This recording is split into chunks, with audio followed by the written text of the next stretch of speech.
different regimens that are helping recovery situations.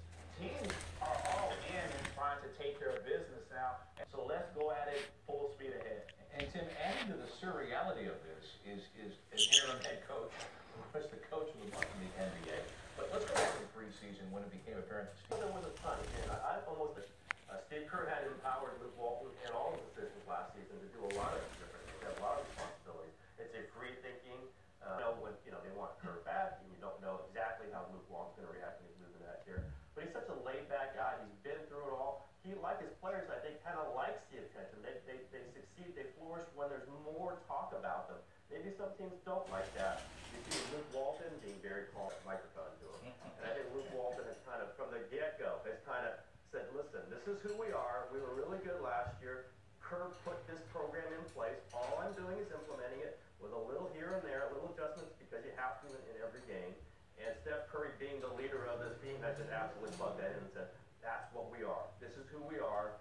The lights don't, make us shy. They only make us better. And I wouldn't have thought it was going to be like this, but I didn't think it was going to be a big step down because this team is programmed to win right now. Now, Mark, I'm going to play a piece of tape, and it's something you've doubtless seen a number of times already this season, but we mentioned how exactly 90 minutes before the game, out comes Steph Curry for his regimented 15-minute warm-up, and then, of course, a chance when he comes out and in a bit to also, after the game, sign autographs.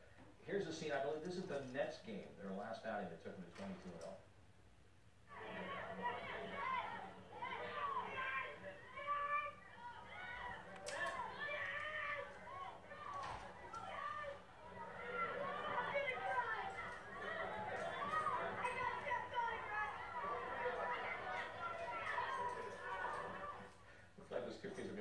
From Jordan. That's just a taste, Mark, of what it's like, as you said, when the Beatles come to town.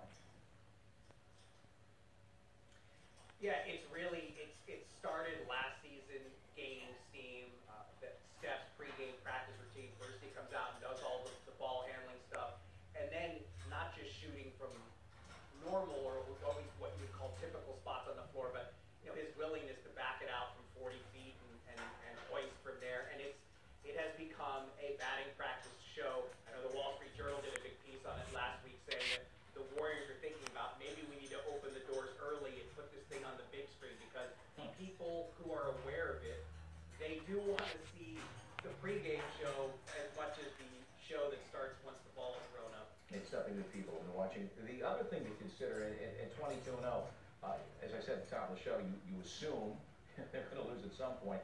Let's go to Vegas, for example, with the 73 wins or more.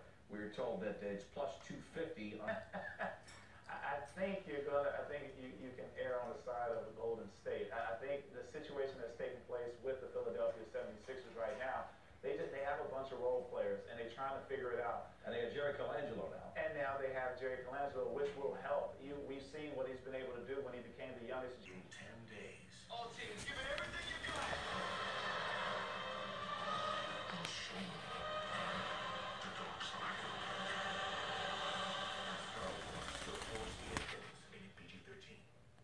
Also live on the Watch Happen after the Chris Noski's Sports Center at night. Turf alum Scott Van Pelt wondering if we'll have highlights of a victory. He'll have all the highlights and breakdowns from that game, the rest of the hoops, the NBA, and how the Warriors did tonight. Sports Center at night after the Jimmy V Classic. We're coming back. The new Ford Winter Wind Vice Grip multipliers have epic gripping power. A handy stainless steel blade, plus a Phillips and flathead screwdriver.